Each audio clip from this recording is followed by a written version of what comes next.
चलिए शुरुआत करते हैं। उत्तर प्रदेश के शास्त्रीय नृत्य, लोकगीत और लोक नृत्य सभी को हम पढ़ेंगे इस वीडियो में। धैर्यपूर्वक समझिए क्या राग होते हैं, आखिर कैसे संगीत की शुरुआत हुई, नृत्य में कौन कौन प्रसिद्ध हैं। कला संस्कृति का एक बहुत ही महत्वपूर्ण अध्याय आप पढ़ने वाले हो। जी हाँ, कला संस्कृति का वो अध्याय जहाँ से पिछले कुछ दिनों में परीक्षा में बहुत अच्छे प्रश्न यहाँ से पूछे जा रहे हैं। उसमें जो है बात करेंगे कुछ कला जो है आपके नृत्य शैलियों की बात करेंगे, कुछ जो है राग की बात करेंगे। जी हाँ, सभी हम पढ़ने वाले हैं, चाहे ध्रुपद है, ख्याल शैली है, धमाल क्या है, टप्पा शैली आखिरकार क्या है, और उत्तर प्रदेश में आखिर कैसी जो है नृत्य शैलियाँ हैं। एक एक पॉइंट को पढ़ने वाले हैं। पहले कुछ बेसिक बातें भी सीख लें जो इस चैप्टर के लिए बहुत अनिवार्य है। बिल्कुल ध्यान जो है आप अच्छी तरीके से लगाइए, क्योंकि बहुत अच्छे प्रश्न यहाँ से आपको मिलते हैं परीक्षा में। और कुछ बेसिक बातें यदि पढ़ें तो एक एक पॉइंट को बहुत ध्यान रखना है। पॉइंट क्या है समझिए। यदि बात करते हैं शास्त्रीय संगीत की, आखिर शास्त्रीय संगीत की शुरुआत भारत में कैसे हुई, कितनी शैलियां हैं शास्त्रीय संगीत की, एक एक पॉइंट को बड़े ध्यान समझिए। पूरे भारत में, संपूर्ण भारत में शास्त्रीय जो संगीत है उसे दो भागों में बांटा गया है, हिंदुस्तानी शास्त्रीय संगीत और कर्नाटक संगीत। जी हाँ, शास्त्रीय संगीत को संपूर्ण भारत में दो भागों में बांटा गया है, हिंदुस्तानी शास्त्रीय संगीत और कर्नाटक संगीत। जो दक्षिण की शाखा है वो कर्नाटक संगीत के नाम से जानी जाती है, और जो उत्तर भारत, मध्य भारत की जो है संगीत की शास्त्रीय जो शाखा है वह हिंदुस्तानी शास्त्रीय संगीत शाखा के नाम से जानी जाती है। अब पढ़ते हैं हिंदुस्तानी शास्त्रीय संगीत के बारे में। यह श्रृंगार रस, जी हाँ, इसमें श्रृंगार रस की प्रधानता होती है, जिसके प्रमुख राग देखिए, संगीत की जो जीवनदायिनी है, जो संगीत की जो जीवनदायिनी है वे हैं उसके राग। जी हाँ, राग जो है, प्रमुख राग के बारे में पढ़ेंगे। प्रमुख राग हैं हिंदुस्तानी शास्त्रीय संगीत के, जैसे यमन, भूपाली, हिंडोल, आपका बागेश्वरी और बहार। बहुत अच्छा जो है प्रश्न यहाँ से परीक्षा में बनता है कि हिंदुस्तानी शास्त्रीय संगीत के कौन कौन से राग हैं। यमन है, भूपाली है, हिंडोल है, बागेश्वरी है और बहार है।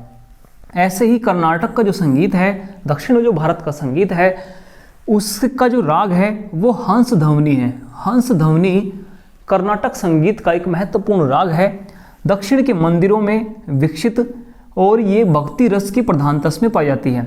कर्नाटक संगीत का जो विकास हुआ वह दक्षिण के मंदिरों में हुआ। जी हाँ, दक्षिण के मंदिरों में हुआ, और इसमें भक्ति रस की प्रधानता होती है। ये प्रश्न जो है पिछली परीक्षाओं में पूछा गया है कि श्रृंगार रस की प्रधानता होती है हिंदुस्तानी शास्त्रीय संगीत में, और कर्नाटक संगीत में होती है भक्ति रस की प्रधानता। अब ये राग हंस ध्वनि आपने ध्यान रखना है, ये कर्नाटक संगीत का है, जबकि यमन, भूपाली, हिंडोल, वागेश्वरी और बहार ये हैं आपके हिंदुस्तानी शास्त्रीय संगीत के कुछ राग। ये बेसिक बातें हैं, ये पढ़नी बहुत अनिवार्य हैं, क्योंकि यही से कुछ प्रश्न आपके सोल्व होंगे। उसके बाद देखिए, ये बेसिक बातें हैं, और उसके बाद देखिए यदि भारत में नृत्य शैलियों की बात करें, संगीत की बात कर रहे हैं, उसके साथ साथ नृत्य शैलियों की बात करेंगे, तो भारत में कुल 8 शास्त्रीय नृत्य हैं। यदि परीक्षा में पूछा जाए कि भारत में कितने शास्त्रीय नृत्य हैं, तो भारत में कुल 8 शास्त्रीय नृत्य हैं। जैसे कथक है उत्तर प्रदेश का, कथक है किस राज्य का? उत्तर प्रदेश का एक शास्त्रीय नृत्य है, एक शास्त्रीय नृत्य है। देखिए परीक्षा में ऐसा पूछा जाता है कि कथक क्या है? एक लोकगीत है। कथक क्या है? एक लोकगीत है, एक लोक नृत्य है, एक लोक नृत्य है, एक जो है नौटंकी है, या एक शास्त्रीय नृत्य है, एक शास्त्रीय नृत्य है। तो उत्तर प्रदेश का शास्त्रीय नृत्य है कथक। इसकी संपूर्ण जो है बातों को हम पढ़ेंगे, एक एक पॉइंट को हम समझेंगे। ऐसे ही कथकली और मोहिनीअट्टम है केरल के शास्त्रीय नृत्य, केरल के शास्त्रीय नृत्य। इनकी संख्या 8 है। पहले 8 शास्त्रीय नृत्य को समझिए कहाँ है। कथक जो है उत्तर प्रदेश का है, कथकली और मोहिनीअट्टम वो केरल के हैं। ऐसे ही कुचिपुड़ी वो आंध्र प्रदेश का है, ओडिसी ओडिशा का है, और सबसे पुराना जो है नृत्य शैली, जी हाँ सबसे पुरानी नृत्य शैली भरतनाट्यम को जाने जाते हैं। भरतनाट्यम एक सबसे पुरानी नृत्य शैली है, वो तमिलनाडु राज्य से संबंध रखती है, तमिलनाडु राज्य से। मणिपुरी मणिपुर का शास्त्रीय नृत्य है, और सत्रिया सत्रिया ये असम का शास्त्रीय नृत्य है, और पिछली कुछ परीक्षाओं में ये प्रश्न बहुत अधिक बार पूछा जा रहा है। यही जो है इसका सबसे अच्छा फैक्ट है, सत्रिया असम का शास्त्रीय नृत्य है। सत्रिया कहाँ का है? असम का। तो सभी को जो है आप एक बार स्क्रीनशॉट ले सकते हैं, और ये केवल बेसिक बातें हैं, पहले ये समझने अनिवार्य है, और उम्मीद है जो है ये बात आपके समझ आ रही होगी। अब कुछ राग हैं उनको समझते हैं। देखिए राग किस ऋतु में कौन से राग गाए जाते हैं इनको भी हम पढ़ते हैं। जैसे भैरव राग, भैरव राग ये प्रातःकाल के समय गाया जाता है, प्रातःकाल के समय गाया जाता है। ये शिशिर ऋतु में गाया जाता है, शिशिर ऋतु में गाया जाता है। आखिर शिशिर कौन सी ऋतु है, थोड़ा यदि इसे समझें तो शरद ऋतु को भी दो भागों में बांटा गया है। शरद ऋतु को भी दो भागों में बांटा गया है, एक हेमंत और एक शिशिर, एक शिशिर। थोड़ा ध्यानपूर्वक समझिए। जो शरद ऋतु है, जो शुरुआत के दिन हैं शरद ऋतु के, कहें आपका दिसंबर, और जो आपका 15 जनवरी तक का माह है पूरा दिसंबर, और जो 15 जनवरी तक का माह है जहाँ शरद ऋतु की शुरुआत मानी जाती है, ठीक है, वो हेमंत है। वहाँ के जो महीने हैं वो हेमंत है। और जो कड़कड़ाती जो ठंड के दिन हैं, बिल्कुल 15 जनवरी के जो बाद के दिन हैं जहाँ ठंड बहुत होती है, वो शिशिर ऋतु का काल कहा जाता है, वो कहा जाता है शिशिर ऋतु का काल। तो ये जो है कड़कड़ाती ठंड शिशिर ऋतु है, और जो शुरुआत की जो ठंड है उसे हेमंत ऋतु के नाम से जाना जाता है। ये भी प्रश्न कई बार पूछ लेता है। तो शिशिर ऋतु, जी हाँ, शिशिर ऋतु में गाया जाने वाला राग भैरव कहलाता है। भैरव राग बहुत प्रश्न, देखिए ये जो है एग्जाम का सबसे इंपॉर्टेंट टॉपिक है जो आप पढ़ रहे हो, ठीक है, किसी जनरल सामान्य किताब में आपको नहीं मिलेगा, क्योंकि कला संस्कृति बहुत इंपॉर्टेंट टॉपिक है। तो भैरव राग प्रातः काल में बिल्कुल सुबह के समय गाया जाता है, और किस ऋतु में गाया जाता है? शिशिर ऋतु में गाया जाता है। बिल्कुल कड़कड़ाती ठंड में जो आपसे राग निकलेगा वही भैरव कहलाएगा, वही भैरव कहलाएगा। ऐसे ही हिंडोला, हिंडोला भी सुबह के समय गाया जाता है, सुबह के समय गाया जाता है, प्रातः काल में गाया जाने वाला एक राग है, मगर वो गाया जाता है किस ऋतु में? बसंत ऋतु में।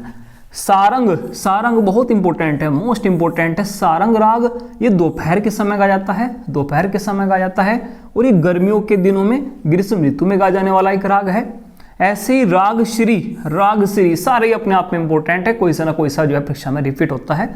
ये सूर्यास्त के समय, जब सूर्य अस्त होता है तो राग श्री गाया जाता है, और ये हेमंत ऋतु में गाया जाता है। जी हाँ, हेमंत ऋतु, जब शरद ऋतु की शुरुआती दिन होते हैं हेमंत राग गाया जाता है। और राग श्री, जी हाँ, राग श्री। दीपक राग, दीपक राग मोस्ट इंपॉर्टेंट है। दीपक राग रात्रि के समय गाया जाने वाला एक राग है, और किस ऋतु में? ग्रीष्म ऋतु में। गर्मी के समय दो राग गाए जाते हैं, एक सारंग और एक दीपक, एक सारंग और एक दीपक। ग्रीष्म ऋतु में कितने राग आ जाते हैं? दो, एक सारंग, सारंग तो दोपहर के समय, और दीपक किस समय? रात्रि के समय।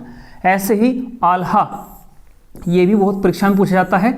आल्हा जो राग है, आल्हा राग है, ये वर्षा ऋतु में गाया जाने वाला है, वर्षा ऋतु में गाया जाने वाला है। और किस क्षेत्र में? बुंदेलखंड में। किस क्षेत्र का है? बुंदेलखंड क्षेत्र का है एक प्रमुख राग। और देखिए कितना इंपॉर्टेंट है, यहाँ से आप स्क्रीनशॉट ले सकते हैं। कोई भी प्रश्न आपसे पूछा जाए, हर अपने आप में इंपॉर्टेंट है, चाहे रागश्री है, सारंग है, हिंडोला है, भैरव है, दीपक राग है, आल्हा है, बहुत इंपॉर्टेंट है। और आइए एक पॉइंट पहले थोड़ा सा समझते हैं, एक जरूरी बात है समझने के लिए, क्योंकि संगीत को समझ रहे हैं, कहीं कहीं आपके मध्य में एक बात पूछी जाएगी कि ये जो है बुंदेलखंड क्षेत्र में ये राग आ जाता है, और अवध के क्षेत्र में ये जो है संगीत है, ये कला का क्षेत्र है। तो पहले क्यों ना यूपी के बारे में एक विशेष बात समझ लें। और विशेष बात क्या है? आखिर यूपी में बुंदेलखंड, बघेलखंड ये क्षेत्र आएंगे, तो पहले से आप सोच समझ कर रखिए। देखिए जो आपका यूपी है, और जो ये क्षेत्र आपको दिखाई दे रहे हैं, ये झांसी का क्षेत्र है, इधर ये ललितपुर का क्षेत्र है, ललितपुर का क्षेत्र है।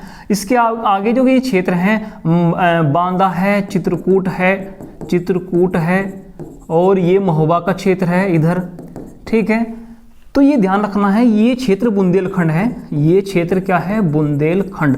बुंदेलखंड ध्यान रखना, दो एरिया में है, एमपी मध्य प्रदेश में भी और यूपी के इन क्षेत्रों में। ये क्षेत्र आप ध्यान रखिए, बुंदेलखंड के क्षेत्र हैं ललितपुर, झांसी, महोबा, बांदा, चित्रकूट, ये जो है बुंदेलखंड के क्षेत्र हैं। और बुंदेलखंड को पहले पुराणों में जजाक भुक्ति भी कहा गया है, जजाक भुक्ति, ये पॉइंट आपने ध्यान रखना है, जजाक भुक्ति। पहले बेसिक बातें समझिए, तब समझ आएगा कि किस क्षेत्र में कौन सा नृत्य होता है, बघेलखंड में कौन सा नृत्य होता है, पूर्वांचल में कौन सा नृत्य होता है। मगर पहले पॉइंट को कम से कम बारीकी से समझने की कोशिश कीजिए, आखिर यूपी में कौन से क्षेत्र कहाँ हैं। तो ये बुंदेलखंड, जिसे पुराणों में क्या कहा गया है, जजाक भुक्ति। ऐसे ही ये जो प्रयागराज का क्षेत्र है, इधर ध्यान रखना है आपने, प्रयागराज, प्रयागराज का पूर्वी क्षेत्र और कुछ जो है सोनभद्र का क्षेत्र, कुछ सोनभद्र का क्षेत्र, मिर्जापुर का क्षेत्र, ये जो है बघेलखंड के नाम से जाना जाता है। जो ये क्षेत्र आप देख रहे हैं ये है बघेलखंड, ये है बघेलखंड का क्षेत्र। ये किसका है, बघेलखंड का क्षेत्र है। इधर हमने पढ़ा बुंदेलखंड का क्षेत्र, बुंदेलखंड का क्षेत्र। बघेलखंड भी 2 इलाकों में है, ये एमपी में भी है और ये आपका यूपी में भी है, प्रयागराज और सोनभद्र का कुछ क्षेत्र इसमें मिलता है। ऐसे ही आपको जो है परीक्षा में पढ़ने के लिए मिलेगा, एक क्षेत्र और मिलेगा और क्षेत्र का नाम है रुहेलखंड, रुहेलखंड का क्षेत्र, रुहेलखंड। तो इसमें कुछ जिले आते हैं जैसे बरेली, बरेली, बदायूं, बदायूं, फर्रुखाबाद, फर्रुखाबाद। यदि कहीं पर पूछा जाए, कहीं पर पूछा जाए कि इस क्षेत्र का ये नृत्य प्रसिद्ध है रुहेलखंड का, तो कम से कम रुहेलखंड आपने पता होना चाहिए। यदि आप यूपी के बारे में पढ़ रहे हैं तो रुहेलखंड ये क्षेत्र है, बरेली, बदायूं, फर्रुखाबाद, इधर शाहजहांपुर तक ये रुहेलखंड पड़ता है। और जो ये क्षेत्र है ये पूर्वांचल का क्षेत्र है, ये क्षेत्र पूर्वांचल है। जी हाँ, ये क्षेत्र पूर्वांचल है। पूर्वांचल में जैसे बलिया, इधर गोरखपुर, गोरखपुर, इधर महाराजगंज, देवरिया, महाराजगंज, देवरिया, कुशीनगर, ठीक है। और ये वाराणसी, इधर का जो क्षेत्र है वाराणसी, वाराणसी है, चंदौली है।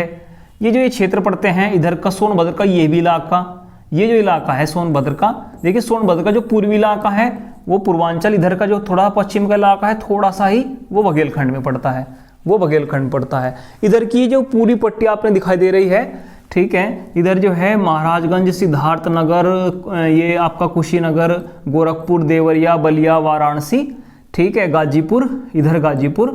तो ये जो सारा क्षेत्र आपने दिखाई दे रहा है ये पूर्वांचल का क्षेत्र है। ये क्षेत्र किसका है, पूर्वांचल का, ठीक है। और इधर जो है ये ब्रज का क्षेत्र है। देखिए ब्रज का क्षेत्र बहुत इंपॉर्टेंट है, उसको भी समझिए। जैसे जो ये यमुना नदी प्रवाहित हो रही है बॉर्डर से, ये यमुना नदी प्रवाहित हो रही है बॉर्डर से, ठीक है। और जब ये मथुरा में एंट्री लगाती है, मथुरा आगरा, मथुरा और आगरा, तो मथुरा आगरा में बहुत ही कंकड़ पत्थर बजरी लेकर आती थी यमुना नदी। तो बजरी के कारण ही मथुरा आगरा के क्षेत्र को ब्रज का क्षेत्र कहा गया, ब्रज का क्षेत्र कहा गया, ठीक है। तो ये ब्रज का क्षेत्र है, मथुरा आगरा ये ब्रज का क्षेत्र है। और ये लखनऊ जो है, लखनऊ के जो पास के क्षेत्र हैं, लखनऊ के जो पास के क्षेत्र हैं ये अवध के क्षेत्र कहलाते हैं। ये किसके क्षेत्र कहलाते हैं, अवध के क्षेत्र कहलाते हैं। तो कम से कम ये पॉइंट आपको बेसिक बातें हैं। लखनऊ के पास के क्षेत्र हैं रायबरेली, ठीक है, रायबरेली है, इधर उन्नाव वगैरह, ये जो है आपके अवध के क्षेत्र में, ठीक है, इधर अवध का क्षेत्र, ठीक है, ये आपने ध्यान रखना है। रुहेलखंड में बरेली, बदायूं, फर्रुखाबाद, और ब्रज के क्षेत्र में इधर मथुरा आगरा का क्षेत्र है। और ये झांसी, ललितपुर, बांदा, चित्रकूट ये बुंदेलखंड क्षेत्र है, ये बुंदेलखंड क्षेत्र है। बुंदेलखंड को ही पुराणों में जजाक भुक्ति भी कहा गया है। और ये जो है प्रयागराज, सोनभद्र, इधर ये जो क्षेत्र है ये बघेलखंड का क्षेत्र है, बघेलखंड। और जो ये पट्टी आप देख रहे हैं इधर की पूर्वांचल है, ये क्या है, पूर्वांचल। तो इसे कम से कम स्क्रीनशॉट अपने पास रखिए या नॉलेज अपने पास रखिए, इनकी आवश्यकता पड़ने वाली है, ठीक है। और आइए जो है बिल्कुल शुरुआत से शुरू करते हैं, एक एक पॉइंट को समझते हैं, आखिर कैसे संगीत की शुरुआत हुई, कैसे नृत्य शैलियों की शुरुआत हुई, एक एक पॉइंट को समझने की कोशिश करेंगे। प्राचीन काल में रचित भरत मुनि द्वारा नाट्य शास्त्र उत्तर भारत के संगीतज्ञों की बाइबिल है। उत्तर भारत के संगीतज्ञों की बाइबिल है। कौन है, भरत मुनि द्वारा रचित नाट्य शास्त्र। जी हाँ, भरत मुनि द्वारा रचित नाट्य शास्त्र उत्तर भारत के संगीतज्ञों की बाइबिल है, संगीतज्ञों की बाइबिल है। आखिर संगीत की शुरुआत कैसे हुई, जैसे आपने वेदों में पढ़ा होगा, वेदों में पढ़ा होगा आपने कि वेदों में भी किस वेद में संगीत की बात कही गई है, सामवेद में आखिर जो है संगीत के बारे में बताया गया है। और वेदों में आपने और बात पढ़ी होगी, देखिए संगीत का जन्म कैसे हुआ। संगीत का जन्म हुआ है मंत्र उच्चारण से। मंत्र उच्चारण करते करते हमने संगीत के बारे में पता लगा है, संगीत के बारे में पता लगा है। और फिर जो है नाट्य शास्त्र उत्तर भारत के संगीतज्ञों की क्या है, एक बाइबिल है, और किसके द्वारा रचित, भरत मुनि द्वारा। और शुरुआत करते हैं बिल्कुल स्टार्टिंग से, एक पॉइंट को समझते हैं। चंपारण में जन्मे शुद्ध द्वैतवाद के जनक, अग्नि के अवतार माने जाने वाले वल्लभाचार्य ने मथुरा वृंदावन में पुष्टि मार्ग की स्थापना की, जिसका संबंध है सगुण कृष्ण भक्ति से। देखिए, एक सगुण शाखा थी, एक निर्गुण शाखा थी। तो सगुण शाखा, जी हाँ, सगुण शाखा जो कृष्ण भक्ति की एक महत्वपूर्ण शाखा थी। तो पुष्टि मार्ग की स्थापना मथुरा वृंदावन में किसने की, ये भी हमने समझना है। शुद्ध द्वैतवाद के जनक कौन थे, अग्नि के अवतार किसे कहा गया, तो महाप्रभु वल्लभाचार्य को कहा गया। देखिए, प्राचीन काल से आखिर कैसे संगीत की शुरुआत हुई, कैसे सगुण धारा की शुरुआत हुई, पहले इन पॉइंटों को समझेंगे, फिर आधुनिक मध्यकाल सब जो है कालों के बारे में पढ़ेंगे। तो चंपारण में जन्मे शुद्ध द्वैतवाद के जनक, अग्नि के अवतार माने जाने वाले वल्लभाचार्य ने मथुरा वृंदावन में पुष्टि मार्ग की स्थापना की थी, जो कृष्ण भक्ति की सगुण शाखा से जुड़ी थी। और आइए कुछ नया फैक्ट और समझते हैं। जैसे विठलनाथ, वल्लभाचार्य के पुत्र वल्लभाचार्य, देखिए सब कुछ आपके इसी वीडियो में याद होने वाला है। वल्लभाचार्य ने पुष्टि मार्ग की और शुद्ध द्वैतवाद और अग्नि के अवतार में माने गए। उन्होंने कृष्ण आपके जो है सगुण शाखा के जो है शुरुआत की। उसके बाद उनके पुत्र विठलनाथ ने 1565 ईस्वी में अष्टछाप के 8 कवि थे। और कई बार इनको हम याद नहीं कर पाते हैं। तो अष्टछाप के 8 कवि देखिए कैसे हैं। अष्टछाप के 8 कवि को आप बस एक छोटी ट्रिक से समझ लीजिए। चतुर्भुज छत पर गोविंद कुंभ के सुर से परम आनंद ले रहा है। अष्टछाप के कवि 1565 ईस्वी में एक संगठन बनाया था, एक निर्माण किया था। और अष्टछाप के कवि किसने बनाए थे, विठलनाथ, जो किसके पुत्र थे, वल्लभाचार्य के पुत्र थे। मगर अष्टछाप कवि को कैसे याद करें, तो आपने क्या ट्रिक बनानी है, बड़े ध्यान समझ लीजिए। अब इस चित्र को देखिए, आप केवल इस चित्र को देखिए, इस चित्र से ही आपके हर पॉइंट क्लियर होगा। इस चित्र को देखने की कोशिश कीजिए। चतुर्भुज छत पर बैठा है गोविंद। चतुर्भुज ये छत है और इस पर कौन बैठा है, गोविंद बैठा है, जो कुंभ के सुर से, देखिए कुंभ माने होता है घड़ा, और घड़े के सुर से परम आनंद ले रहा है। घड़े के सुर से क्या ले रहा है, परम आनंद ले रहा है। तो आपको दिखाई भी दे रहा होगा कि गोविंद जिस छत पर बैठा है वो चतुर्भुज है, और कुंभ के साथ, कुंभ माने घड़ा, कुंभ के साथ उसके सुर से और क्या ले रहा है, परम आनंद ले रहा है। बस यदि ये लाइन आपके ध्यान हो गई तो समझो 8 के 8 जो है अष्टछाप कवि आपके ध्यान हो गए। कैसे, चतुर्भुज से चतुर्भुजदास, छत से चित स्वामी, गोविंद से गोविंद स्वामी, और गोविंद को ही कहे कृष्ण, जी हाँ, गोविंद को ही कहे कृष्ण, तो कृष्ण से कृष्ण दास। गोविंद को आप कृष्ण भी कह सकते हैं क्योंकि कृष्ण गोविंद का ही नाम था। तो गोविंद को गोविंद स्वामी और कृष्ण दास। कुंभ से कुंभन दास, सुर से सूरदास, परम से परमानंद दास, और आनंद से आनंद के नंद को उठाइए तो नंददास।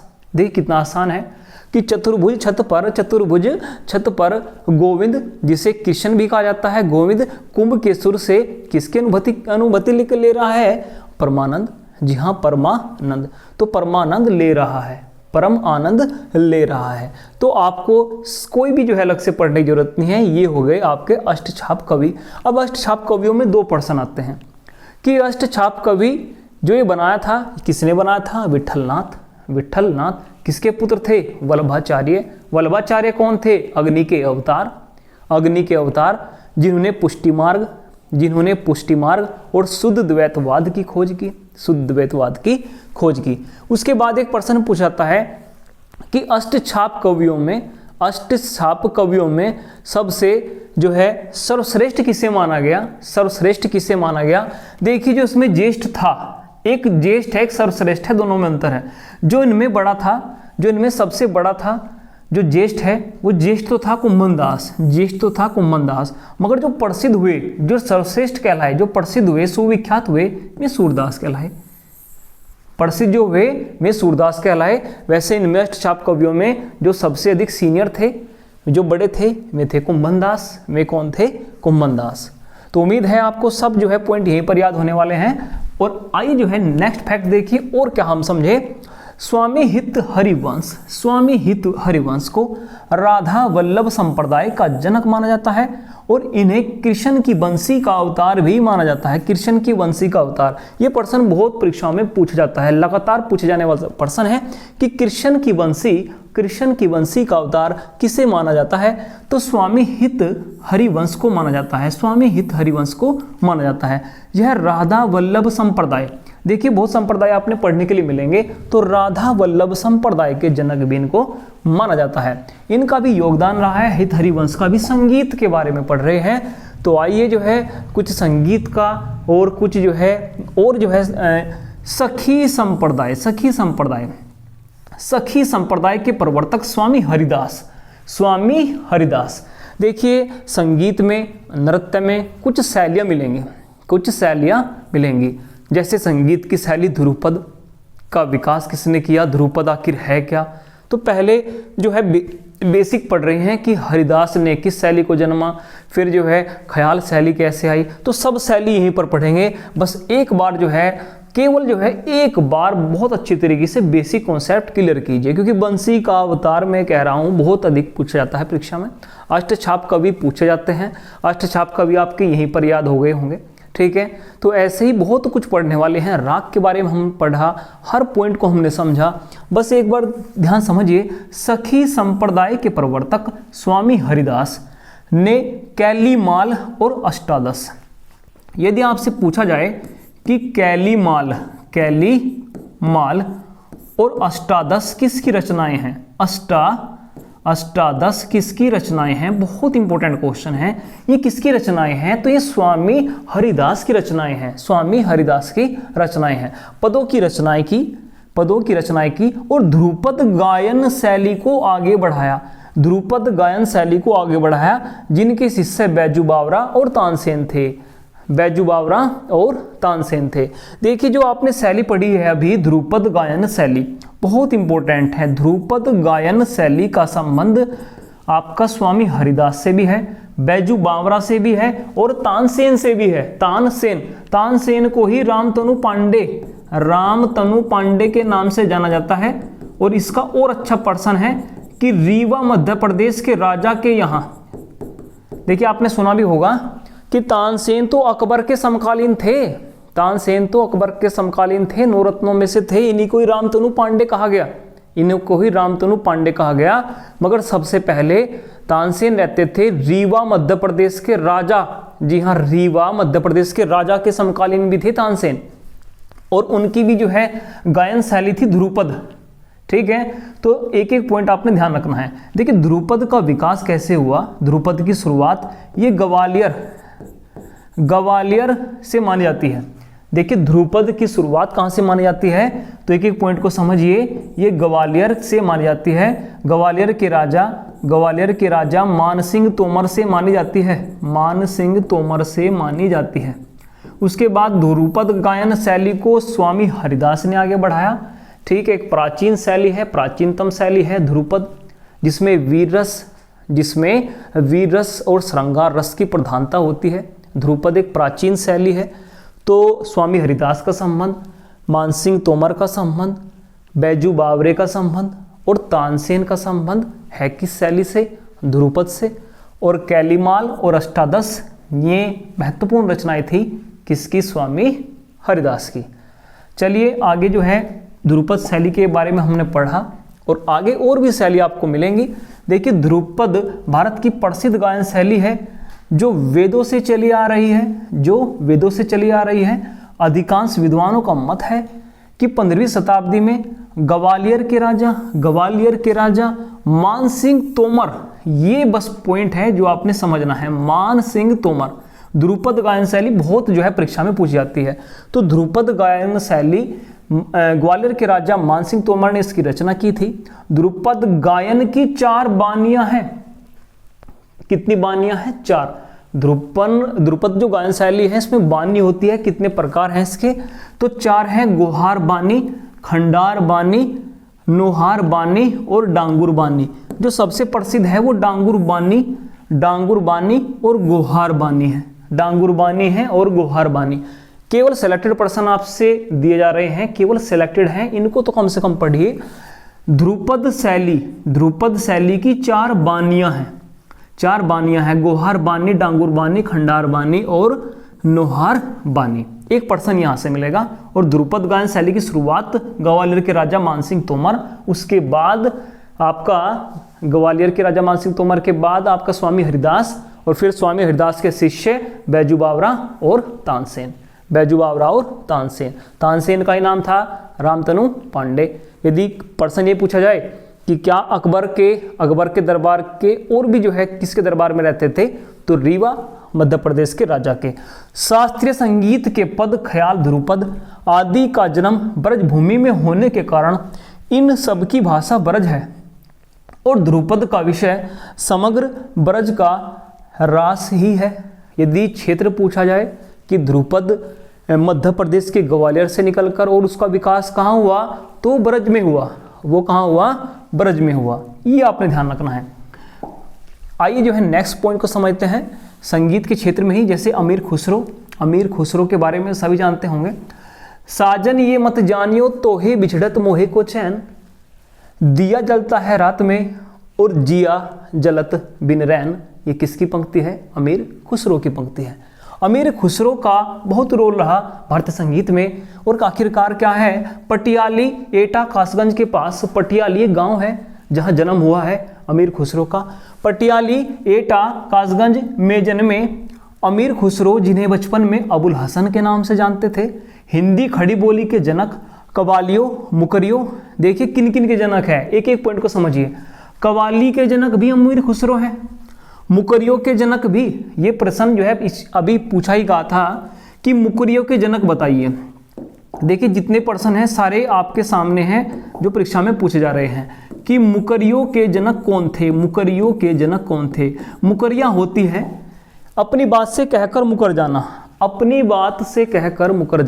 आपने अपनी बात कह भी दी और आपने एहसास हुआ कि आपकी बात जो है दूसरे व्यक्ति पर सही प्रभाव नहीं डाल रही है, तो फिर आप कहकर मुकर जाते हो, वही होती है मुकरिया। तो कव्वाली भी, मुकरिया भी उनके जनक हैं अमीर खुसरो। ख्याल शैली तथा सितार व तबले, देखिए इन्होंने जिस शैली का इस्तेमाल करा उस शैली का नाम है ख्याल शैली। उस शैली का नाम क्या है? ख्याल शैली। अब प्रश्न ये पूछा जाएगा कि ख्याल शैली को अपनी रचनाओं में या अपने संगीत में किसने जो है इसकी शुरुआत की थी? अमीर खुसरो। ख्याल शैली ध्रुपद और ईरानी शैली का मिश्रित रूप है। ध्रुपद और ईरानी शैली का मिश्रित रूप है ख्याल शैली। ये आपने ध्यान रखना है। सितार व तबले के जनक भी जो है अमीर खुसरो है। अमीर खुसरो ने 8 राजाओं का काल देखा है, ये बात आपने पढ़ी होगी। जब ये अलाउद्दीन खिलजी के काल में मर्दंग बजा रहे थे, मर्दंग मतलब ढोलक मतलब पखावज बजा रहे थे, तब ढोलक बजाते बजाते जो है इतनी धुन बनी कि पखावज के मर्दंग के बीच में से 2 हिस्से हो गए। उधर जो है राजाओं का फरमान आया कि संगीत रुकना नहीं चाहिए वरना आपको मृत्युदंड मिलेगा। आपको क्या मिलेगा? मृत्युदंड। अब अमीर खुसरो ने सोचा कि पखावज, देखिए बात क्या है बस उसको समझ लीजिए कि पखावज तो टूट गया है, मर्दंग तो टूट गया है, और इसके बीच में से कितने हिस्से हो गए हैं? 2 हिस्से हो गए हैं। मर्दंग बोलते हैं ढोलक को, पखावज भी बोलते हैं ढोलक को। अब संगीत रुकना नहीं चाहिए था। अब अमीर खुसरो ने क्या दिमाग लड़ाया कि उनको जब ढोलक जो है मर्दंग 2 हिस्सों में विभाजित हो गया तो इन्होंने क्या किया, उसको जो है ऐसी जो है डायरेक्शन में रख दिया और जो है वहीं से अपने ताल बजाने लगे। वही हो गया तबला। देखिए ढोलक पखावज टूटने के बाद जब अमीर खुसरो ने उसको ऐसे रखा और ताल बजाने लगे क्योंकि संगीत नहीं रुकना चाहिए था, और वही जो हो गया तबला। इसलिए तबले के जनक भी अमीर खुसरो हैं, सितार के जनक भी अमीर खुसरो हैं, कव्वाली मुकरियों के जनक भी अमीर खुसरो हैं। और इनके गुरु थे निजामुद्दीन औलिया। इनके गुरु कौन थे? निजामुद्दीन औलिया। इनकी प्रसिद्ध रचनाएं हैं अमीर खुसरो की खालिक बारी, आशिका, तुगलकनामा, खालिक बारी, आशिका और तुगलकनामा। इन्हें तोता-ए हिंद कहा जाता था। इन्हें तोता-ए हिंद कहा जाता था, जिन्होंने लगभग 8 शासकों का काल देखा, 8 राजाओं का काल देखा और सबसे लंबे समय तक ये अलाउद्दीन खिलजी काल में रहे। ये रचना कई बार पूछी गई है।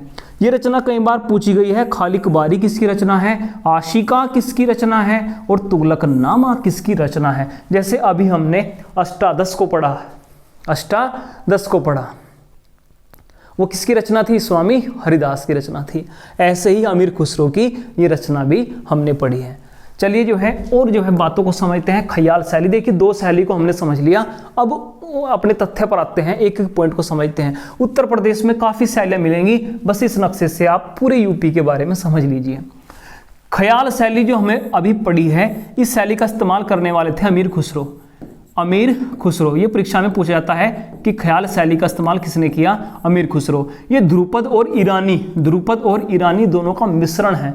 ध्रुपद भी और ईरानी दोनों का मिश्रण है। ध्रुपद शैली, ध्रुपद शैली की यदि बात करें, ये ब्रज के क्षेत्र में इस्तेमाल हुई, ब्रज के क्षेत्र में इस्तेमाल हुई। इससे धमार शैली, इसी जो है क्षेत्र में, ब्रज के क्षेत्र में और कौन सी शैली थी? तो वहाँ पर धमार शैली भी थी, जिसमें होली गायन, राधा कृष्ण, जी हाँ राधा कृष्ण नृत्य होता था।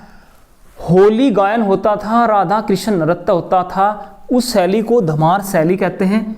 धमार शैली कहते हैं। तो ब्रज में 2 शैली, ब्रज में 2 शैली हमने मिली, एक ध्रुपद और एक धमार, एक ध्रुपद और एक धमार।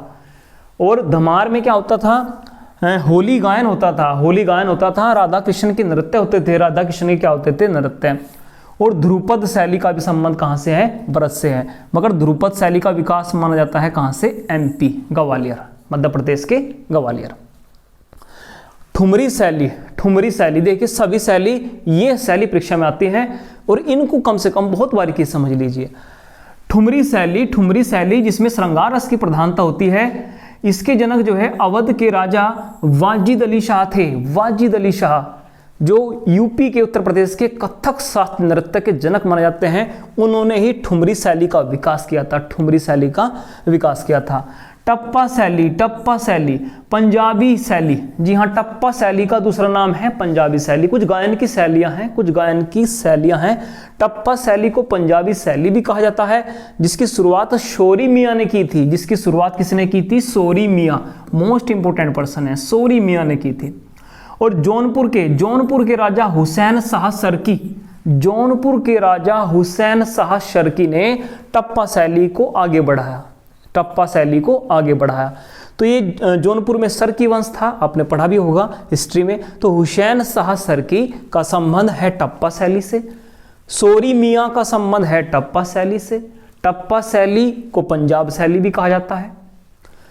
ठुमरी शैली के जन्मदाता वाजिद अली शाह, अवध के नवाब, अवध के नवाब वाजिद अली शाह, जिसमें किस रस की प्रधानता होती है? श्रृंगार रस की। ख्याल शैली के जनक, ख्याल शैली के जनक कौन थे? अमीर खुसरो। अमीर खुसरो अपनी रचनाओं में, अपने संगीत में उन्होंने जो इस्तेमाल किया वो ख्याल शैली का किया। यही से प्रश्न पूछे जाते हैं कि ख्याल शैली किसके मिश्रण से बनी है? ध्रुपद के, ठुमरी के, ध्रुपद के, टप्पा के, ध्रुपद के, धमार के और ध्रुपद के, ईरानी के। तो यहां से भी प्रश्न आता है, ध्रुपद और ईरानी का मिश्रण है, ध्रुपद और ईरानी का मिश्रण है। धमार आप जानेंगे किस क्षेत्र की है? ये ब्रज क्षेत्र की है, ये ब्रज क्षेत्र की है। और इसका स्क्रीनशॉट कम से कम अपने पास रखिए। एक नंबर का इससे अच्छा प्रश्न आपको नहीं मिलने वाला। गायन की शैलियाँ हैं, गायन की शैलियाँ हैं। चलिए कुछ जो है नए फैक्ट को समझते हैं, अगले पॉइंटों को समझते हैं। ये संगीत घराने हैं, ये संगीत घराने हैं उत्तर प्रदेश के, ठीक है। यदि संगीत को समझना है तो वहाँ के घरानों को समझना पड़ेगा। संगीत घराने, क्योंकि हाल ही में संगीत घराना एक करंट का मुद्दा चला आ रहा है।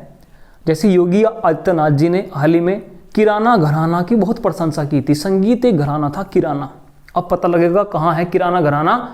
सबसे पुराना संगीत घराना कौन सा था? कम से कम 2 से 3 प्रश्न इसी जो है टॉपिक से पूछे जाते हैं परीक्षा में। कला संस्कृति का एक बहुत बेहतरीन टॉपिक है। ग्वालियर घराना पढ़ते हैं सबसे पहले शुरुआत करते हैं ग्वालियर घराना से।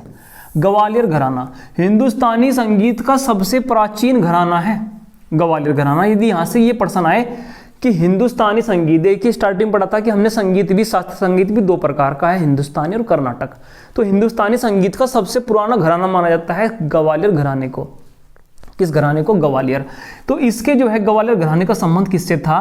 तो ये ध्यान रखना है, हस्सू खां, हद्दू खां के दादा उस्ताद नत्थन पीरबख्श को इस घराने का जन्मदाता कहा जाता है। ये सभी आपने ध्यान रखना है, पीरबख्श, हस्सू खां और हद्दू खां, ठीक है। उसके बाद बनारस घराना, एक एक पॉइंट देखिए जो परीक्षा में प्रश्न आए हुए हैं, इनको लेकर केवल आपको वो ही मिलेंगे। जयपुर घराने के समकालीन माना जाता है। जयपुर घराने के समकालीन किस घराने को माना जाता है? बनारस घराने को। और इसमें बनारस घराने के नाम पर प्रख्यात ठुमरी गायिका गिरजा देवी का संबंध है। गिरजा देवी, बस इस पर जो है समझिए, ये इंपॉर्टेंट फैक्ट आपको मिल गया। गिरजा देवी ठुमरी गायिका गिरजा देवी का संबंध किस घराने से है? बनारस घराने से है। और नृत्या गुरु सितारा देवी और जयंतीमाल इनका संबंध भी किससे है? बनारस घराने से है। बनारस घराने से एक पॉइंट आपसे पूछ लिया जाएगा परीक्षा में। आगरा घराना के जन्मदाता तानसेन के दामाद हाजी सुजान साहब थे। और खुदाबख्श अन्य कौन थे? खुदाबख्श। देखिए तानसेन के दामाद, ये पिछली बार एक यूपी परीक्षा में पूछा गया था कि तानसेन के दामाद हाजी सुजान साहिब किस घराने के जन्मदाता थे? आगरा घराने के। इसे कव्वाल बच्चा घराना कहा जाता है। ये मोस्ट इंपोर्टेंट है, कव्वाल बच्चा घराना किस घराने को कहा जाता है? एक बार अच्छे से नोट्स बना लीजिए, दोबारा जरूरत नहीं पड़ेगी संगीत घरानों की। तो कव्वाल बच्चा घराना कहा जाता है किसको? आगरा घराने को। मुगलों के काल में सबसे बड़ा घराना था कौन सा? आगरा घराना, ठीक है। आप स्क्रीनशॉट ले लीजिए आराम से, बहुत धैर्यपूर्वक पढ़े, क्योंकि 1 से 2 प्रश्नों का सवाल है। यही ट्रेंड है कला संस्कृति का, ऐसे प्रश्न आपसे पूछे जाते हैं परीक्षा में। आइए चलते हैं, कुछ अगले घरानों की बात करते हैं। किराना घराना, देखिए ये सुर्खियों में है किराना घराना, तो यहाँ से प्रश्न आएगा। यूपी का कोई भी एग्जाम हो आने वाला, उत्तर प्रदेश का, तो यहाँ से प्रश्न आएगा किराना घराना। एक एक पॉइंट पढ़ लीजिए इसका। किराना घराना का नामकरण उत्तर प्रदेश के शामली जिले, जी हाँ, उत्तर प्रदेश के शामली जिले की एक तहसील कस्बा है किराना से हुआ माना जाता है। संस्थापक अब की बार पूछे जाएंगे। अब्दुल करीम खां बहुत बड़ा नाम रहा संगीत में, अब्दुल करीम खां का। और अब्दुल वाहिद खां इनके जन्मदाता है। देखिए ये जन्मदाता परीक्षा में पूछे जाएंगे किराना घराना के, एक अब्दुल करीम खां और एक अब्दुल वाहिद खां। उसके बाद जो अगला घराना है जयपुर अतरोली घराना, इसका जो जनक है अल्लादिया खान। देखिए बाद के जो घराने हैं केवल इनके जनक ही याद रख लो, बहुत ही हो जाएगा आपके लिए। जयपुर अतरोली घराना के जन्मदाता अल्लादिया खान है। भिंडी बाजार घराना, ये वो घराना है संगीत का, भिंडी बाजार घराना, जिसका संबंध लता मंगेशकर से है। जी हाँ, लता मंगेशकर, भिंडी बाजार घराने से उनका संबंध है। इनके जनक उस्ताद छज्जू खां थे। इनके जो जन्मदाता थे भिंडी बाजार घराना के उस्ताद छज्जू खां। एक प्रश्न आएगा, मैचिंग में आता है इस प्रकार का प्रश्न। रामपुर सहसवान घराना, इसके जनक थे, जन्मदाता थे उस्ताद इनायत खां। और लखनऊ घराना, इसका संबंध है बिरजू महाराज से। तो ये सभी पॉइंट आपने ध्यान रखने हैं, स्क्रीनशॉट लीजिए, क्योंकि 1 नंबर का इससे जो है आसान प्रश्न परीक्षा में आपको नहीं मिलने वाला है। कोई भी घराने का जन्मदाता पूछ लेगा। ये सारे प्रश्न पिछली बार परीक्षाओं में पूछे गए थे। यूपी से संबंधित कोई भी आपका एग्जाम होगा तो ये प्रश्न पूछे जाते हैं। आइए जो है किसका संबंध किससे है ये आपको पढ़ेंगे।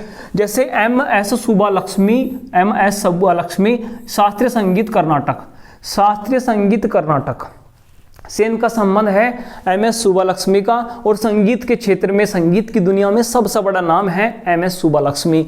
यूएन में, यूनाइटेड नेशन में भी संगीत का इन्होंने परफॉर्मेंस किया था और भारत रत्न मिला था 1998 में। एमएस सुब्बालक्ष्मी से एक एक पॉइंट आपसे परीक्षा में पूछा जाता है, पहले भी कई बार पूछा गया है। एमएस सुब्बालक्ष्मी भारत रत्न प्राप्त हुआ था 1998 में, और ये जो है प्रश्न पूछ लेता है कि वह गायिका, वह शास्त्रीय नृत्य का बताइए जिन्होंने यूएन में परफॉर्मेंस किया है, संयुक्त राष्ट्र संघ में परफॉर्मेंस करने वाली एकमात्र भारतीय महिला हैं एमएस सुब्बालक्ष्मी। उसके बाद उमाकांत व रमाकांत गुंडेचा, ये ध्रुपद गायन शैली का इनका संबंध है और डागर वाणी से इनका संबंध है। मोस्ट इंपोर्टेंट पर्सन है, एक एक पॉइंट को समझिए। उमाकांत व रमाकांत गुंडेचा ध्रुपद गायन शैली के हैं, डागर वाणी से इनका संबंध है। ये भी मोस्ट इंपोर्टेंट पर्सन है। ये सभी 5 से 6 वर्षों में जितना भी पर्सन आपका कला संस्कृति से परीक्षा में पूछा गया है, सभी आपके सामने हैं, तो ये भी अच्छा पर्सन है। डागर बंधु का संबंध बताइए, तो ये ध्रुपद गायन से है। ये वर्तमान के हैं ध्रुपद गायन, जैसे ध्रुपद गायन हमने पढ़ लिया, अब वर्तमान में क्या ट्रेंड चल रहा है, तो डागर बंधु का संबंध, डागर बंधु 2 ब्रदर हैं, 2 भाई हैं, मोइनुद्दीन और अमीनुद्दीन, इनका संबंध है ध्रुपद गायन से।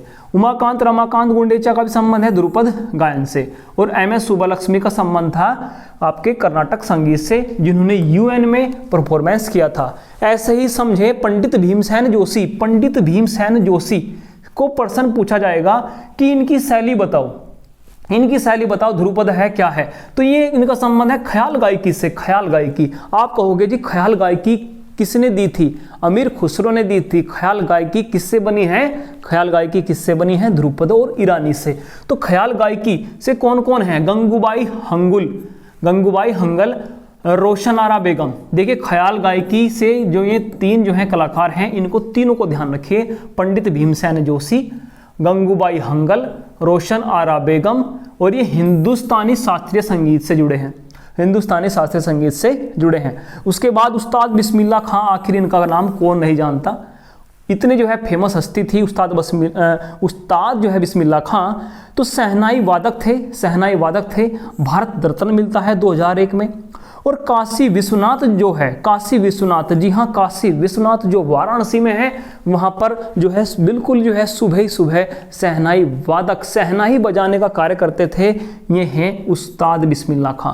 ये पर्सन एक बार परीक्षा में पूछा गया था कि काशी विश्वनाथ में जो है अपने जो है शहनाई वादन किसने किया था, तो शहनाई वादन किया था उस्ताद बिस्मिल्लाह खां ने। हरिप्रसाद चौरसिया का संबंध है बांसुरी से, बांसुरी वादक हैं हरिप्रसाद चौरसिया, एक उत्तर प्रदेश के संगीत से जुड़ी हुई एक महत्वपूर्ण हस्तियां हैं। ये परीक्षा में बहुत जो है पूछा जाता है हरिप्रसाद चौरसिया के बारे में, बांसुरी वादक हैं। और विलायत खां है सितार वादक, विलायत खां है सितार वादक। पंडित भीमसेन जोशी का संबंध ख्याल गायकी से पढ़ा। उस्ताद बिस्मिल्लाह खां का संबंध जिन्होंने भारत रत्न भी मिला है, शहनाई वादक, हरिप्रसाद चौरसिया बांसुरी वादक, और आपका विलायत खां कौन है, सितार वादक है। स्क्रीनशॉट लेना चाहे तो स्क्रीनशॉट भी ले सकते हैं, क्योंकि सिलेक्टेड पर्सन है, कहीं और से पढ़ने की आपको कोई जरूरत नहीं है। इसी चैप्टर को बार बार रिवाइज कीजिए, यहाँ से भर भर कर आपको पर्सन मिलने वाले हैं परीक्षा में। मर्दंग वादक बताइए, उत्तर प्रदेश के प्रसिद्ध मर्दंग वादक अयोध्या के कोदऊ सिंह थे। अयोध्या के कौन थे, कोदऊ सिंह। मर्दंग मतलब होता है ढोलक, तो मर्दंग वादक कोदऊ सिंह कहाँ के रहने वाले थे, अयोध्या के। ऐसे ही उस्ताद इनायत खां जो है सितार वादक थे। इटावा संगीत और गौरीपुर घराना, जी हाँ गौरीपुर बंगाल में पड़ता है, इटावा से गौरीपुर ये चले गए थे, तो इस घराने को गौरीपुर कहा गया। पर्सन क्या आएगा यहाँ से समझिए, क्योंकि एक एक पर्सन की वैल्यू है। इनायत खां का यदि संबंध पूछे, जैसे हमने विलायत खां पढ़ा, विलायत खां इनायत खां दोनों का संबंध सितार वादक से है। इन्होंने इटावा संगीत या गौरीपुर घराने के जनक भी आप इनको कह सकते हो। गौरीपुर घराना या इटावा संगीत के जनक कौन है, इनायत खां है। ऐसे ही प्रयागराज की प्रसिद्ध गायिका जानकी बाई, ये पर्सन पूछा जा सकता है कि जानकी बाई जिन्हें जो है 56 छुरी भी कहा गया, जिन्हें 56 छुरी भी कहा गया, बताइए उनका संबंध कहां से था, तो प्रयागराज से। जैसे कोदऊ सिंह का संबंध कहां से था, आपका अयोध्या से। यही पर्सन है जो बाद में ढूंढने से भी नहीं मिलते, जी हाँ, किसी भी एक किताब में कला संस्कृति आप नहीं ढूंढ सकते हैं। बहुत मेहनत की गई है इस जो है सीरीज को बनाने के लिए, तो उम्मीद है एक एक पॉइंट आप नोट करिए। पंडित किशन महाराज और पंडित कांठे महाराज ये तबला वादक हैं, इनका संबंध है बनारस घराने से। पंडित किशन महाराज और पंडित कांठे महाराज का संबंध है तबला वादक से। बताइए सितार व तबले के जनक कौन थे? सितार व तबले के जनक कौन थे? तो आप कहोगे अमीर खुसरो थे। तो जैसे हमने इनायत खां पढ़ा, विलायत खां पढ़ा, उनका संबंध सितार वादक से है। ऐसे ही तबला वादक पंडित किशन महाराज, पंडित कांठे महाराज ये तबला वादक थे। एक बार पढ़ोगे तो सब कुछ याद होगा। हरि प्रसाद चौरसिया, आपने ध्यान रखना है हरि की बांसुरी। आपने क्या ध्यान रखना है? हरि की बांसुरी। तो बांसुरी का संबंध, बांसुरी वादक थे हरि प्रसाद चौरसिया। ऐसे तबले का संबंध है किशन महाराज से, कांठे महाराज से। पंडित रविशंकर को कौन नहीं जानता, भारत रत्न मिला है 1999 में। सितार वादन से इनका संबंध है पंडित रविशंकर, और इनका भी संबंध किस घराने से है? बनारस घराने से है। राजभान सिंह और उस्ताद मुश्ताक अली खां का संबंध भी है आपका बनारस घराने से और सितार वादन से। तो उम्मीद है सारे पॉइंट आप समझ रहे होंगे। आप एक एक पॉइंट समझते रहना। भातखंडे संगीत विश्वविद्यालय लखनऊ में स्थापित है, 1926 में स्थापित हुआ था। मैरिज कॉलेज ऑफ म्यूजिक के नाम से जाना जाता है। और पंडित विष्णु नारायण भातखंडे ने जो है इसका जो है शिलान्यास किया था, इसका जो है स्थापित हुआ था। तो पंडित विष्णु नारायण भातखंडे के नाम पर स्थापित होने वाला 1926 में भातखंडे संगीत विश्वविद्यालय लखनऊ को जो है पहले किस नाम से जाना जाता था? इसे मैरिज कॉलेज ऑफ म्यूजिक के नाम से भी जाना जाता था। मैरिज कॉलेज ऑफ म्यूजिक, ये पिछली ही परीक्षा में पूछे जाने वाला प्रश्न है कि भातखंडे संगीत विश्वविद्यालय को किस नाम से जाना जाता है? देखिए, संगीत के क्षेत्र में कुछ पुरस्कार भी दिए जाते हैं। जैसे ग्रैमी पुरस्कार ये अमेरिका के द्वारा दिया जाता है। ग्रैमी पुरस्कार कौन सा पुरस्कार है? ग्रैमी पुरस्कार है। और मध्य प्रदेश की सरकार भी भारत में संगीत के क्षेत्र में पुरस्कार देती है, कला के क्षेत्र में पुरस्कार देती है, जैसे कालिदास सम्मान। ठीक है, इसके बारे में पढ़ने वाले हैं। पहले इन पॉइंटों को क्लियर कीजिए, बहुत अच्छे प्रश्न हैं। और आइए जो है अब नृत्य शैलियों को समझते हैं। उत्तर प्रदेश की सभी नृत्य शैलियों को पढ़ने वाले हैं, बस फोकस करिए। बात करते हैं उत्तर प्रदेश के शास्त्रीय नृत्य कथक की बात करते हैं। कथक उत्तर प्रदेश का एकमात्र शास्त्रीय नृत्य है जिसके जनक नवाब वाजिद अली शाह हैं। नवाब वाजिद अली शाह कथक के जन्मदाता माने जाते हैं। नवाब वाजिद अली शाह। और कथक के अन्य कलाकार आपको मिलेंगे, जैसे बिंदादिन महाराज, इनका भी संबंध कथक से रहा। बिरजू महाराज, अच्छन महाराज, लच्छू महाराज, शंभू महाराज, ये कथक कलाकार हैं। ये कौन है? कथक कलाकार। बनारस घराने से इनका संबंध रहा। शोभना नारायण, मोस्ट इंपोर्टेंट, शोभना नारायण भी कथक कलाकार है। और सितारा देवी भी कथक कलाकार है। तो कथक कलाकारों को सबको एक पॉइंट आप नोट्स बनाइए। बिंदादिन महाराज, लच्छू महाराज, बिरजू महाराज, शोभना नारायण और सितारा देवी बहुत इंपॉर्टेंट हस्तियां हैं, ये परीक्षा में आपकी पूछी जाती हैं। अब नृत्य, जो लोक नृत्य हैं उनके बारे में पढ़ते हैं। शास्त्रीय नृत्य हमने पढ़ा, अब शुरुआत है लोक नृत्य की। सबसे ज्यादा प्रश्न लोक नृत्य से पूछा जाता है।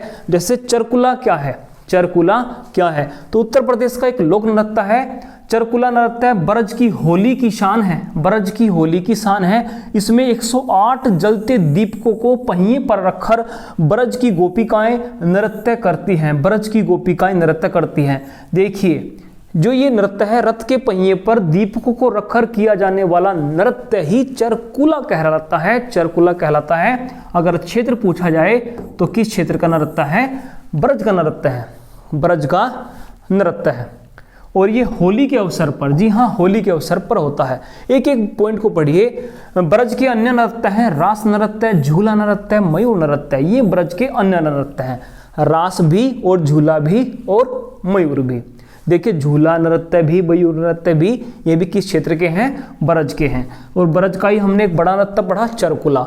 अब बुंदेलखंड क्षेत्र, जी हाँ बुंदेलखंड क्षेत्र वही क्षेत्र है जो झांसी, ललितपुर, बांदा, महोबा, चित्रकूट, ये बुंदेलखंड क्षेत्र है। इसे जजाग भुक्ति भी कहा जाता था पहले। तो देखिए प्रश्न क्या आएगा, कृष्ण जन्माष्टमी के अवसर पर, कृष्ण जन्माष्टमी के अवसर पर बुंदेलखंड के लोग कौन सा नृत्य करते हैं? तो राई नृत्य करते हैं, राई नृत्य करते हैं। प्रश्न ऐसे पूछा जाएगा कृष्ण जन्माष्टमी के अवसर पर राई नृत्य करते हैं। इसे मयूर नृत्य भी कहा जाता है। देखिए मयूर नृत्य दो जगह आ गया, ब्रज में भी और बुंदेलखंड में भी। तो इससे जो है मयूर नृत्य कहा जाता है किस नृत्य को? राई नृत्य को। ऐसे ही पाई डंडा नृत्य भी बुंदेलखंड का है, पाई डंडा नृत्य भी बुंदेलखंड का है। और पुत्र जन्मोत्सव पर बुंदेलखंड में होता है ख्याल नृत्य। कौन सा नृत्य होता है? ख्याल। ऐसे ही मोरपंख व दीवारी नृत्य, ये भी बुंदेलखंड का है। सोरा, ये पिछली बार ही पूछा गया था प्रश्न परीक्षा में कि बुंदेलखंड के किसानों द्वारा कौन सा नृत्य किया जाता है? मोस्ट इंपोर्टेंट है, ध्यान रखिए, सोरा नृत्य किया जाता है। और धुरिया नृत्य भी बुंदेलखंड में ही होता है। इसमें स्त्री वेश धारण कर लेते हैं पुरुष, स्त्री वेश धारण कर लेते हैं पुरुष। तो ये आपने ध्यान रखना है। देखिए बुंदेलखंड क्षेत्र के बहुत प्रसिद्ध नृत्य हैं, ठीक है। सभी नृत्य को बहुत ध्यान से पढ़िए।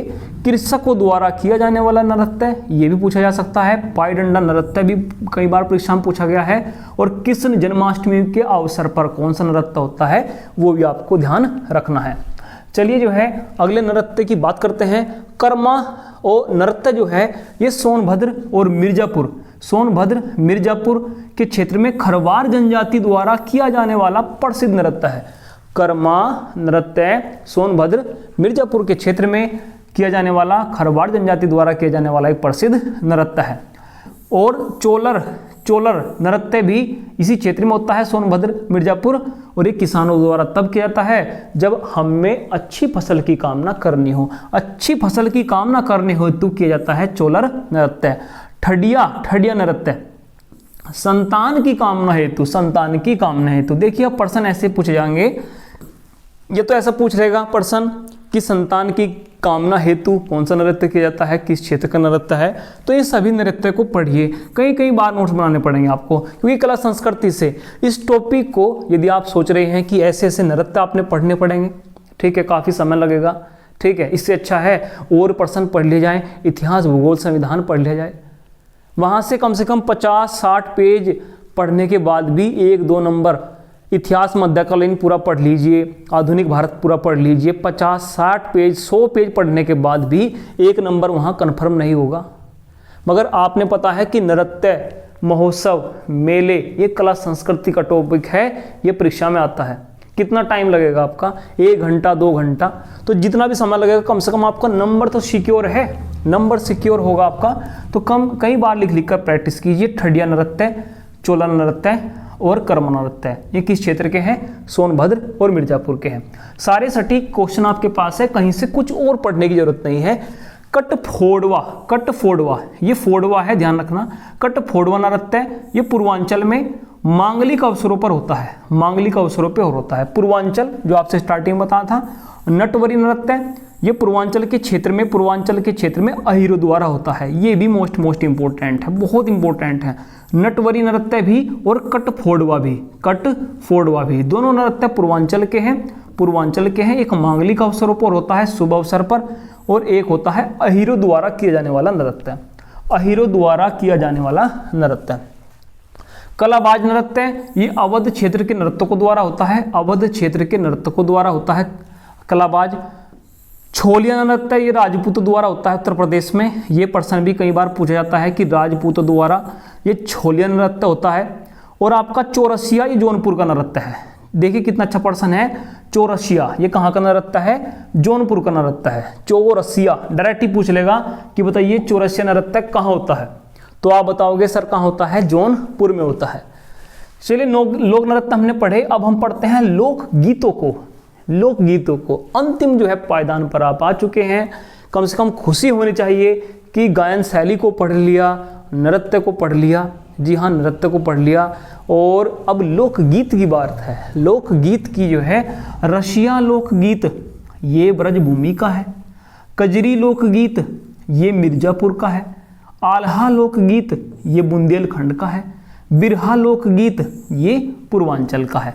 इनमें से एक लोकगीत परीक्षा में पूछा ही जाने वाला है, तो ध्यान रखिए। रशिया ब्रजभूमि का, कजरी मिर्जापुर का लोकगीत है। एक कजली महोत्सव भी है महोबा का, वो कजली है, ये कजरी है, ध्यान रखना आपने। वो कजली महोत्सव है, कजली वो महोत्सव है, और ये है कजरी लोकगीत।